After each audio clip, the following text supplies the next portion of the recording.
Welcome to Healthy Focus, the Duke Raleigh Hospital Community Education Series. Please join me in welcoming Dr. Garst. Thank you, Paige. And I've been put in a little box up here, which kind of cramps my style a little bit. Y'all, anybody who's heard me talk before knows I like to kind of walk around. But I want to thank you all for coming. There's a lot of familiar faces in the audience tonight and some new faces as well. November, as you may know by now, is Lung Cancer Awareness Month. It's actually been declared by the governor Lung Cancer Awareness Month. So, you know, it's a little bit hard because we come on the tail of October, which is Breast Cancer Awareness Month. But we are doing a lot of events to help raise awareness, to educate, and to raise clinical research dollars for to try to get new treatments to improve lung cancer care. So we're doing that here at Duke. We're doing that through the Lung Cancer Initiative, of which I'm a part of. When I first started taking care of lung cancer patients 20 years ago, there was not a single lung cancer advocacy group. And so we started one. We started off as Women Against Lung Cancer. There was a group of women who, lung cancer physicians who were just kind of perturbed because twice as many women die each year of lung cancer as breast cancer, but the research dollars were so uneven. And so we started out as Women Against Lung Cancer, and then we thought that sounded kind of angry and exclusive. So we morphed into the Lung Cancer Partnership, which was a national organization. The North Carolina chapter was the first chapter of the North Carolina Partnership. And then this year, we decided that we were strong enough as a state organization that we would pull away from the national organization and have all of our research dollars stay here in North Carolina. So I know many of you came to our lung cancer awareness race last Saturday. It was a 5K over here in North Hills. We do that every year. There's another one in Greensboro this weekend. There's a Hope Gala March 38th. There's car shows and fashion shows and all kinds of stuff. If you want to participate in advocacy, awareness, and education, we have a speakers bureau. A lot of my patients speak on that to help other people learn about lung cancer treatments and care, things like that. So if you want to get involved, we have ways to put you to work. But thank you for coming tonight. As Paige mentioned, I'm part of a team of physicians, and what we know from research basically is that if you have a specific disease, you want to be taken care of by a specialist in that disease. If you need a surgery, you want to go to a doctor who does lots of those surgeries. I mean, that's one thing you should ask. How many videoscopic thoracoscopies have you done? You should ask these things when you go to interview people to attend to your medical care. It's funny, when I was training in Dallas, there was an ophthalmologist there who did cataract surgery or lens implants, and he would send a limo out and pick up the patient and bring them in, and he did like 65 cataract surgeries a day and take them home. And, you know, we thought, oh God, this is weird. But in retrospect, you know, somebody who does that many surgeries must be really, really good at it. So there is something about repetition. I think we all know that in our own muscle memory. But there's also so many things going on, so many changes in the field, subtle changes that really you need a specialist to address. So this is our multidisciplinary team here at Duke Raleigh. Brenda Wilcox on the end is our nurse navigator. She's taking care of her mother tonight, then me, and then Lisa Dowd is one of our nurse practitioners in radiation oncology. This is Dr. Albert Chang. He's one of our dedicated thoracic surgeons. And Katie Gillis is a PA who works with Dr. Chang. And then Dr. White in the middle, another one of our lead thoracic surgeons here. He actually started the lung cancer program out here at Duke Raleigh and was a fellow when I was over on the main campus. And then Dr. Catherine Chang, who's the specialist in lung cancer radiation, including radiosurgery and some different techniques that we can talk about. Okay, so as you know, lung cancer is the #1 cancer killer of men and women in this country. So that's a little known fact. Lung cancer surpassed breast cancer is the leading cancer killer of women in 1985. Tell me why it's taken so long people still don't know this. Lung cancer accounts for a quarter of all cancer deaths in women and a quarter of all cancer deaths in men. And you can see other cancers just sort of pale in comparisons. We're talking about 160,000 deaths every year in the United States from lung cancer. So we would think that we'd be very deserving of research. Risk factors for developing lung cancer, again, smoking, and I think it's always the number one risk factor.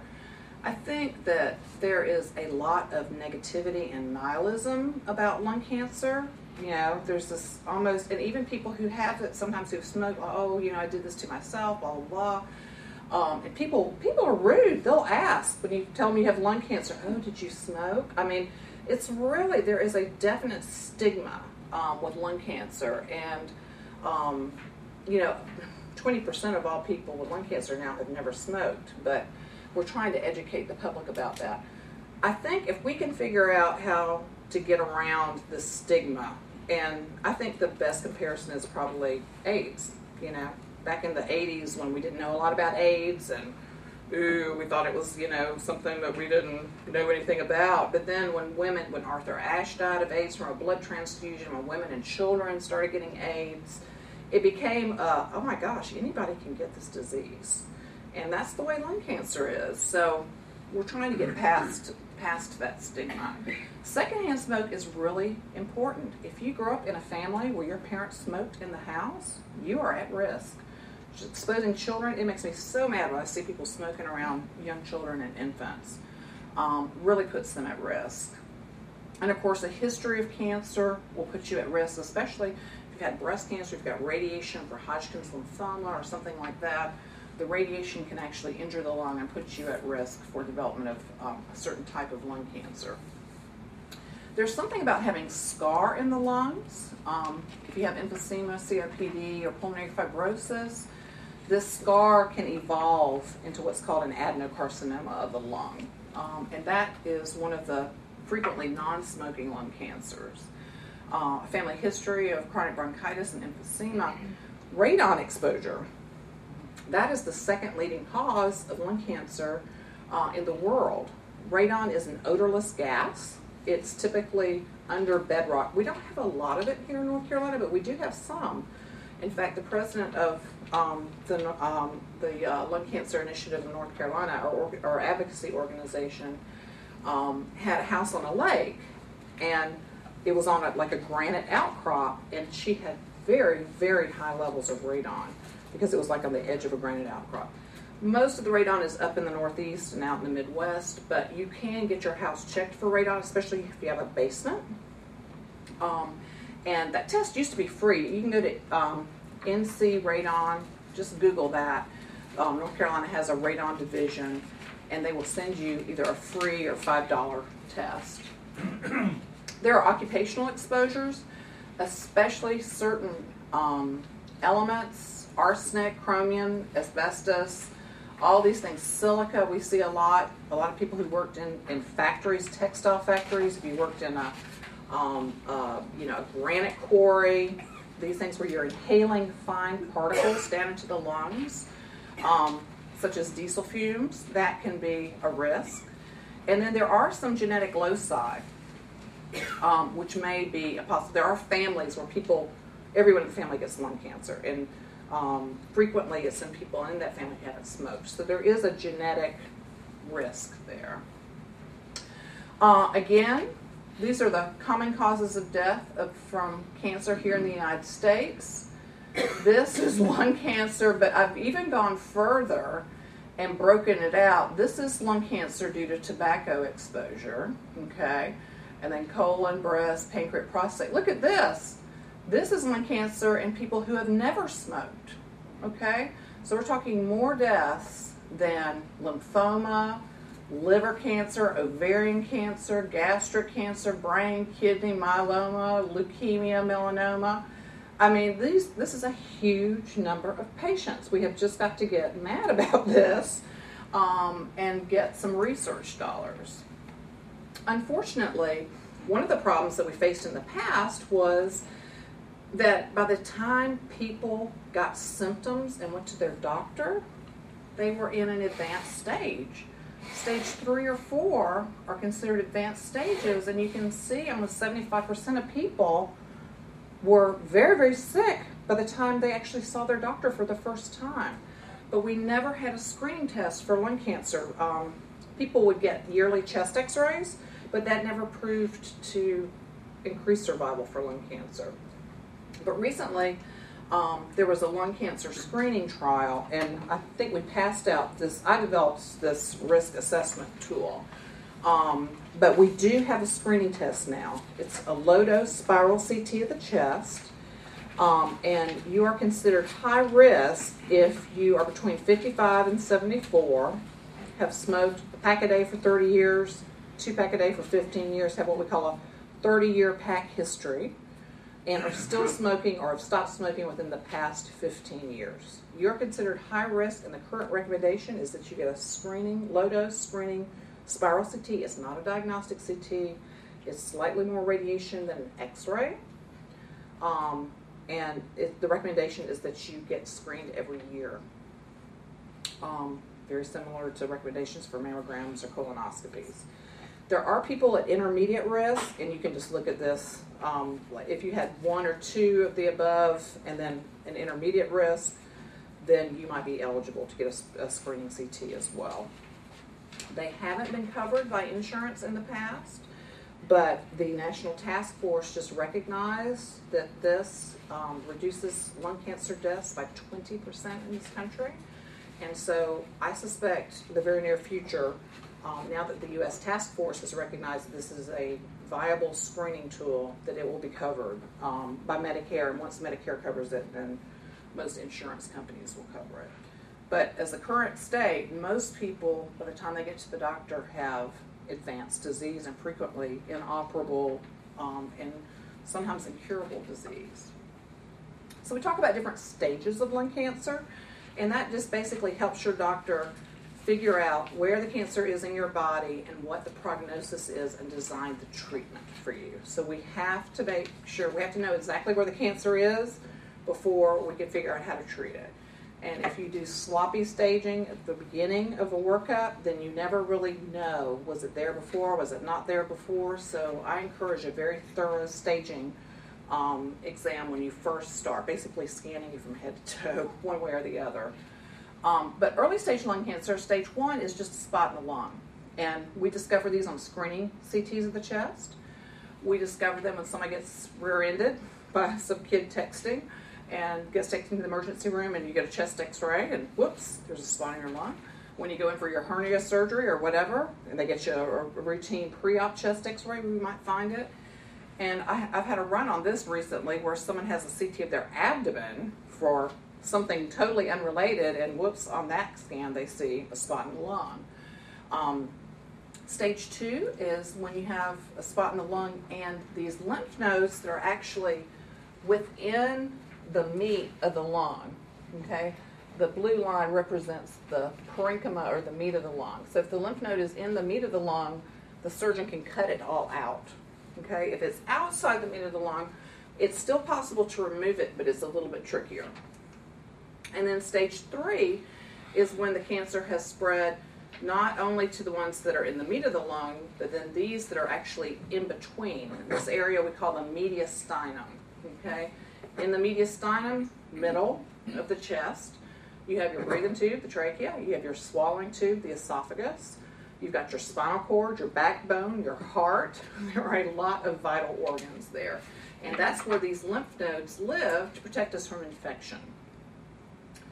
And then stage 4 is when the cancer gets into the bloodstream or the lymphatics, or in some cases you can actually cough lung cancer cells up and they'll infect the other lung.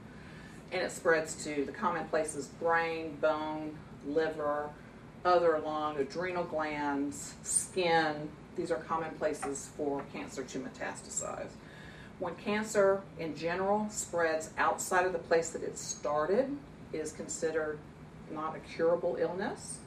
But in the case of lung cancers, I'll show you, it's a very treatable illness, and we are getting more and more successful at getting people into remission and maintaining their quality of life. So some of our strategies as we develop treatments for lung cancer is when I first started taking care of lung cancer patients, we had 2 drugs, and there were 2 categories of lung cancer. There was non-small cell lung cancer, and there was small cell lung cancer. And it was like a rubber stamp. Everybody got the same treatment. All right? As we have developed more knowledge through research about the different, not only histologic types of lung cancer, when we look at it under the microscope, this one looks one way, a squamous cell may look one way, and an adenocarcinoma may look another way. But now we know that there are genetic differences between lung cancers. And some of those lung cancers, if you have a cancer that has a genetic alteration, mutation in it, behave very differently from traditional lung cancer. And so we are really moving away from treating lung cancer as one disease and moving towards personalizing, customizing our treatment based on these mutations that we find in the tumor. So it's very important when someone is diagnosed with lung cancer to get a good biopsy. You know, we have several different procedures where we suck cells out, and that typically these days is not enough tissue for us to do all these genetic mutations. So I hate to have to put people through multiple biopsies to get tissue. That just is not right. We should be able to do this up front, do one procedure, get enough tissue to look at everything we need to look at, and then we can develop different strategies based on these different subsets of lung cancer. And these treatments are going to be based on, again, what type of lung cancer it is when we look at it under the microscope, these oncogenic alterations, which are gene mutations. And then more interesting, proteomics. What proteins are floating around in your blood? You know, we all have cancer cells that are mutating in our body all the time, but our blood and immune system attacks them and keeps them under control and gets rid of them before they develop.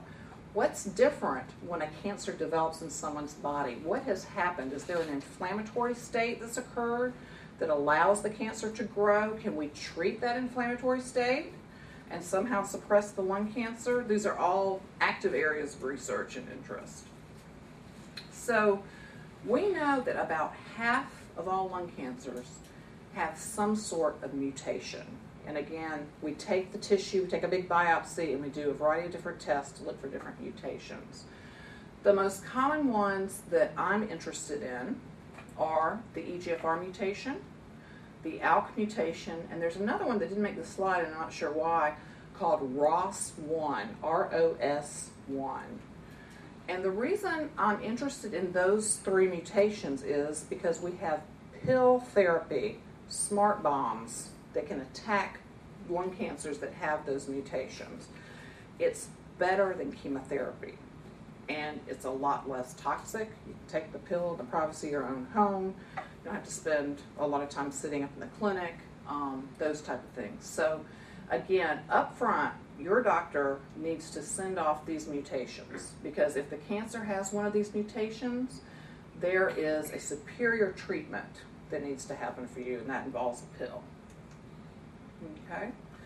So, this is a big problem because there's so much nihilism about lung cancer, and in the old days, a few cells and yes, cancer was enough. But, a few cells to diagnose lymphoma is not enough, a few cells to diagnose breast cancer is not enough, and now we've reached the point where a few cells to take care of a person with lung cancer is not enough. We need a big amount of tissue. We need a real biopsy. All right. So these are the different mutations that I've talked about. The KRAS mutation is actually a negative mutation. If there is a KRAS mutation in lung cancer, it bodes for poor prognosis and resistance to chemotherapy. EGFR mutated cases, again, 18,000 people a year. Okay. ALK, you add another 9, and then again, ROS1 didn't make the slide, but add another 5 for ROS1. I mean, we're talking big numbers of people. Again, if you remember those numbers that I showed you in the beginning. So this is kind of my academic history right here on this slide. These are the advances that we've made, again, through research. These are the major breakthroughs in the treatment of lung cancer. And I came on the scene, I came to Duke to do my HEMONC fellowship in 1990. And as I mentioned, at that time we had platinum and we had another Vinca that we used, and that was about it. We had adriamycin, we had radiation, Jim Beam, and a fishing pole. That's pretty much all we had. So I actually did some of my initial research as a fellow with vinorelbine, and it got FDA approved while I was in my fellowship. The brand name of that's navalbine. And then a few years later, 2 more. This was the first drug to be FDA approved for lung cancer in like 20 years. Okay. A few years later, we got 2 more drugs. We got paclitaxel, which is Taxol. Many people may know about Taxol, and Gemzar, gemcitabine. And then I will always remember this drug, and I'll always remember I was in a lung cancer tumor board over on the main campus, and I had a patient who had lung cancer about 3 years ago. She'd been in remission, and now there was a new spot on her lung, and I wanted the radiologist to biopsy it, and I was presenting this. And she said something like, well, we know what it is. And I'm like, well, I don't know what it is. We will not know what it is until we biopsy it. And she said, it's going to be lung cancer and you don't have anything to treat it with anyway. And I said, oh, yes, we do. We have second-line treatment now for lung cancer. So this was docetaxel or Taxotere. So we had a little educational moment there. Then Taxotere got approved first line. And then gefitinib or Arisa was the first smart bomb pill, first targeted therapy that we got. It got fast-tracked by the FDA and then actually taken off the market when the randomized trial failed to show a benefit. But this was before we knew about mutations. And so it hasn't completely gone. It's still available if the cancer has an EGFR mutation. Then erlotinib is Tarceva, which many of you heard of. This is another smart bomb. And it worked better than Arisa. So erlotinib worked if you had an EGFR receptor. It worked great if you had the mutation, and it worked pretty good if you had the receptor. So it could override that wild type receptor, whereas gefitinib couldn't. You had to have a mutated cancer for it to work. Then Alimta got FDA approved as second-line treatment for lung cancer. That is, you get your first round of chemo, you're in remission, but it starts growing again. What do you treat with? Because it may be resistant to the first chemotherapy you got by now. And so we now had docetaxel second line, we had Tarceva second line, and Pembrolizumab. We had 3 second-line drugs. And then actually Tarceva got FDA approved for third-line therapy for lung cancer. And then we started targeting blood vessels. So bevacizumab is a drug called Avastin. And when a cancer is growing in the body, it sends out these signals for blood vessels, these weird blood vessels to grow into it. And that feeds the cancer and also allows the cancer to spread to other sites in the body. Bevacizumab attacks those blood vessels and starves the tumor. And so that was a very interesting addition when it got FDA approved. And then Pemetrexed got approved first line, and then erlotinib got approved first line, meaning the first treatment that you get for cancers that have an EGFR mutation. The other thing that's happened in my career, adding this anti-blood vessel medication to chemotherapy, and then directing our treatment based on what the cancer looks like under the microscope and what mutations it has. And then this other concept that's relatively new called maintenance therapy. So once we get somebody into remission with 4 or 6 rounds of treatment, we give them a maintenance treatment to keep them in remission. So that had been looked at in the 70s, and it didn't work with the drugs we had in the 70s, but now we have better drugs, and so it works now. So these are the targeted therapies that we have pills for ALK, EGFR, and there's another one called ROS. Crizotinib or Xalkori targets ALK and ROS, and erlotinib targets EGFR. And this, I have to tell you a miracle story. So this is the drug, afatinib, that just got FDA approved it got FDA approved in June, but it just became available on the market a couple of weeks ago. So I have a bunch of patients who've been on Tarceva for a long time, and some of them are starting to progress on Tarceva. And this is a drug that, like Tarceva, is a pill, a targeted therapy for EGFR mutations, but it overrides a resistance to Tarceva. So you could use it if a patient had a mutation in their cancer with EGFR, they were on Tarceva, the cancer started to grow, you could give them this pill and they would have a nice response again. Okay, so it's kind of second line Tarceva.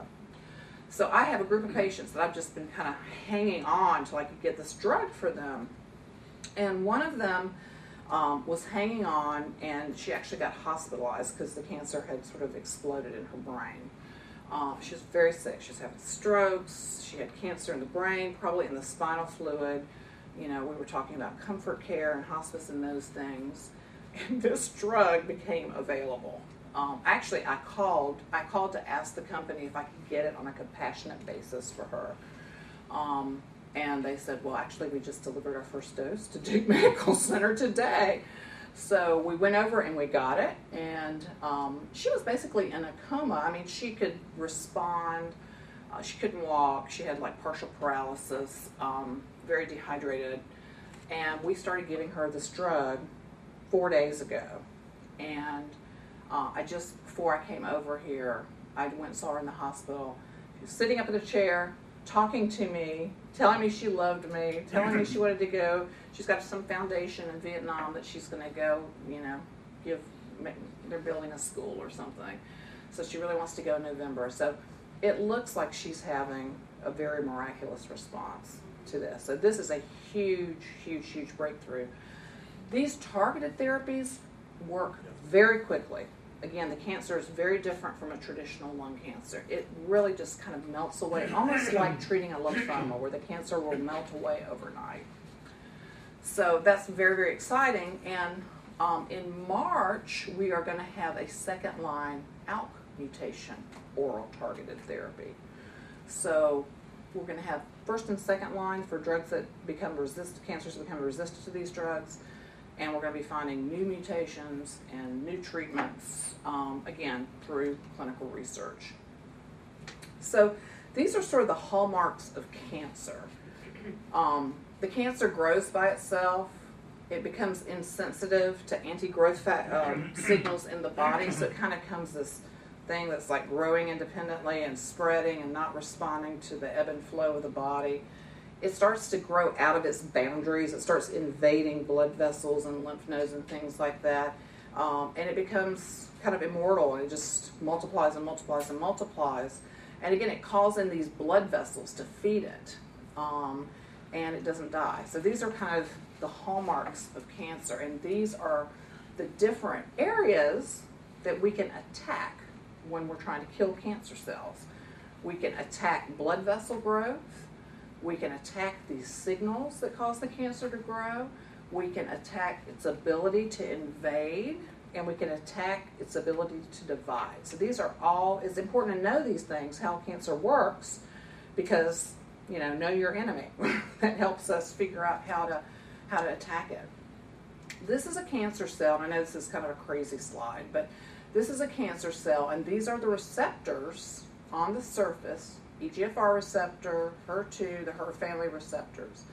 But these receptors, when they're activated, cause the cancer cells to grow, divide, invade. So these are the targets that we are attacking with those targeted therapies. It basically shuts down the ability of the cancer cell to grow and divide. And it's interesting, these mutations are found in different percentages around the world. For example, in Asia, if you have not smoked and you develop an adenocarcinoma of the lung, you have a 72% chance of that cancer having a mutation that we can target with a pill. And we have to remember, we're the melting pot here in America, okay? So people have different genealogies. It's very important to understand a family history, and again, to look for these mutations. This is a very exciting test. So I've talked a little bit about, getting tissue and having to do biopsies. this is a blood test. So when you come into your doctor and they draw blood, I can test it now to predict if the cancer is going to respond to Tarceva or not. And so we use it again after you had chemotherapy, and I'm looking for a maintenance option. I have, a Taxotere, Tarceva, those are my different maintenance options. I can do this test, and it can help me to decide if Tarceva is the best maintenance treatment or if chemotherapy is the best maintenance treatment. And this is a blood test. It is so simple and easy, and it's really influenced the way I take care of patients. And what we're looking at in this blood test, it's called a Veristrat test, is inflammation. We're looking for this inflammatory signature. And if there is this kind of inflammation in your body, then the cancer tends to be resistant to treatment. Okay. So this is just to show you what this blood test can do. If the blood test comes back Veristrat good, it tells me that the patient is going to live longer. It tells me that I can use either chemotherapy or a targeted therapy for this patient. If the test comes back Veristrat poor, that's with all that inflammatory marks, then it tells me that I should not give that patient Tarceva. If I do, their survival will not be good. And that I should give this patient chemotherapy, this line here. But no matter what I do, they're not going to live as long as the people that had a Veristrat good in general. So it's a very good test for helping direct treatment and get people on the right therapy at the right time. Because we only have a certain amount of time, we've got to make good choices. All right, this is the ALK mutation. I just wanted to kind of show you. I'm going to skip through some of it. And this is the ROS1 mutation, again, I talked about. This is just an example of a ROS1 mutation in a patient before they get this drug called Xalkori or crizotinib. And this is a huge tumor infiltrating the lung. This is a cross-section of the lung. So if I cut the chest in half, this is the backbone here. This is the heart. That's the breastbone. This is the left lung. This is the right lung. And you can see, healthy lung looks like this black area here. Okay? This person does not have much healthy lung. There's a huge tumor mass here. It's all whited out. It's a drowned lung. And even in their good lung, you can see there's like tumor infiltrating all through this sort of cloudy mess. It looks like pneumonia, but it's not. It's cancer. And this can be very hard to diagnose. This is what that chest x-ray looks like after 3 months of taking a pill. I mean, that is truly miraculous. You can see there's a little spot of inflammation still here, but look at that. I mean, it was I'm telling you, it is absolutely miraculous the way some of these cancers melt away with mutations. Another area that's interesting on lung cancer is immunotherapy. We've looked at vaccines over the years, and now there's a way to stimulate the immune system to attack lung cancer that's very exciting, and looks like it's probably going to get FDA approval. And so one of the things that is so important, I talked about the importance of finding an expert surgeon. You really want to find an expert team to take care of you when you have a specific disease. And especially in cancer, because there's so many different ways we can treat it. We can do surgery, we can do radiation, we can do, and so you want everyone together. I mean, many of you in this room could probably speak to the fact of, well, I saw my pulmonologist, and then it took a week, and then scheduled my bronchoscopy, and then it took a week before he called me back with the result, and then it took a week before I could get in with the surgeon, and then it took a week before I could see the radiation doctor. I mean, time is just passing. We have what's called a multidisciplinary lung cancer team here at Duke Raleigh, and there's several in the area. We have them on main campus as well. But we have, I think we have just incredible expertise here. And so we are all together in one clinic about this size with me on medical oncology, Dr. Catherine Chang, I showed you in the picture, radiation oncology. We have 2 surgeons. And then we have a pulmonologist, actually, who's extremely interested in lung cancer and comes to our clinics as well. And I just want to show you a quick case of a patient that we treated in a multidisciplinary setting. So for those who haven't been there, you come into the clinic. Our navigator helps coordinate it. You sit in a room. It's a long morning, okay? You're going to be there a few hours. But the doctors come to you, And we all get together in conference and we look at everybody's films, we discuss everybody's case together before we start rotating through the rooms. We come up with a potential treatment plan, and then we go examine the patient, talk to the patient, and see if that treatment plan is the right one, discuss it with the patient, and then if they need more studies, we have slots frozen for you. So if you need a CAT scan, we can grab that on after your visit, or an MRI, okay? It's a very efficient and effective way to take care of people. So this was one of our patients who's doing so well. He's in his mid-50s, he played basketball, he was a heavy smoker, and he presented to his primary care physician and was diagnosed with pneumonia. He stopped smoking, and this is what his pneumonia looked like. And I have to say, there's a little patch down here in the back, but this is not a very impressive chest x-ray. Whoever read this chest x-ray did a good job of saying that's a pneumonia or that's an abnormality and we need to follow up on it. So he got treated with antibiotics, but then he started coughing up blood and developed chest pain.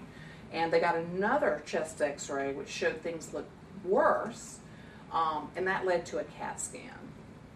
So you can see here, this mass, again, this is the heart, if you remember from the previous left lung, right lung. This thing sticking out right here, this knob of this mass should not be here.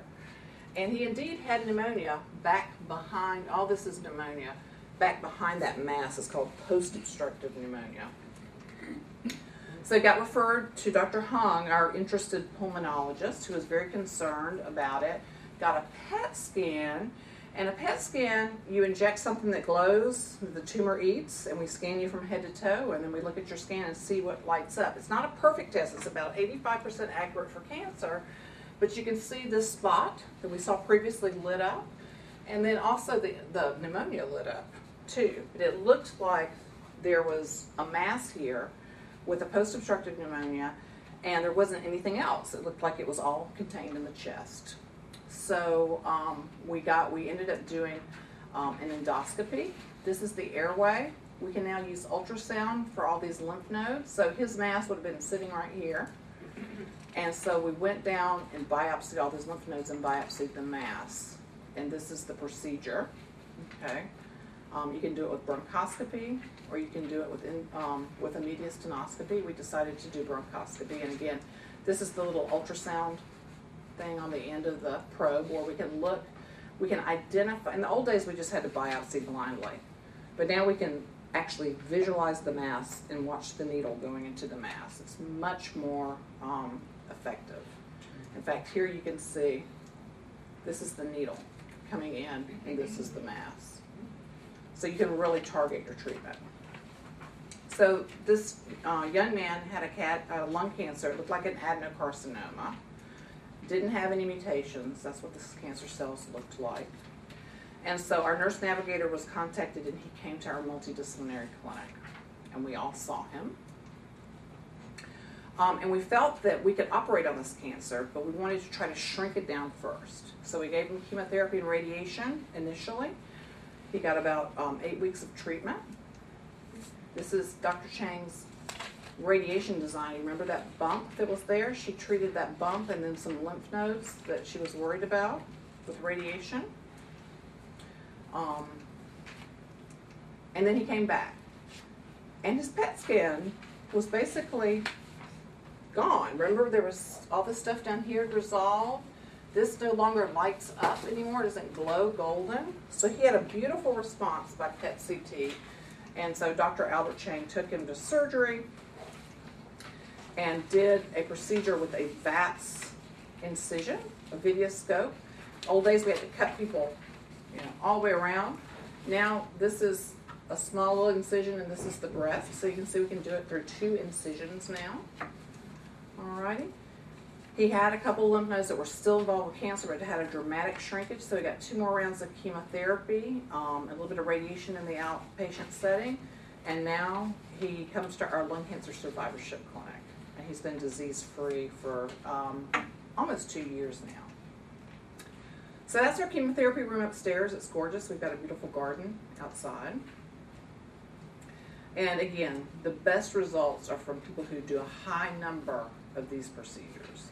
So whenever you're looking for, a treatment, look for the specialist. We have a very easy referral system, and I think our nurse navigator, Brenda Wilcox, does an excellent job. This guy's wife had been a smoker, so she actually is coming to our lung screening clinic. She got a spiral CT of the chest. She is fine. He and she both attend our survivorship clinic. We have a survivorship clinic once a month. So if any of you are interested, I know I see some faces of people who've been there, but if you're interested in coming and talking about things with other people who are living past lung cancer with different side effects, things like that, we would love to have you. That's every 4th Tuesday at 9 o'clock here in this room. And I think our next one is November 27th. We're not going to do one in December because it falls right around the holidays, but we will do one November 27th if you'd like to come. Again, this is the lung cancer screening trial, and who needs to be screened. Okay. And so in closing, it's just so exciting, the advances that we've made in recent years, especially in this keyhole surgery and being able to target three-dimensional radiation in these pills that melt away lung cancer. It's just amazing, but we couldn't have done that without research in this area and without people like you pressing the government to research, funding research dollars yourself through different organizations. The family practice physician is the most important person in the chain, because this person diagnoses most people and refers them on. I have gone out educating a lot of primary care physicians, telling them that if you find an abnormal chest x-ray, send them straight to the multidisciplinary clinic, because we can figure out the best way to biopsy. It may not be cancer, but if it's suspicious, send them to us first instead of going through all of those different steps, because we can get everything done quickly. So there is tremendous hope now. Again, we have this new drug, afitinib. We have another one coming out in March. We have less invasive treatment.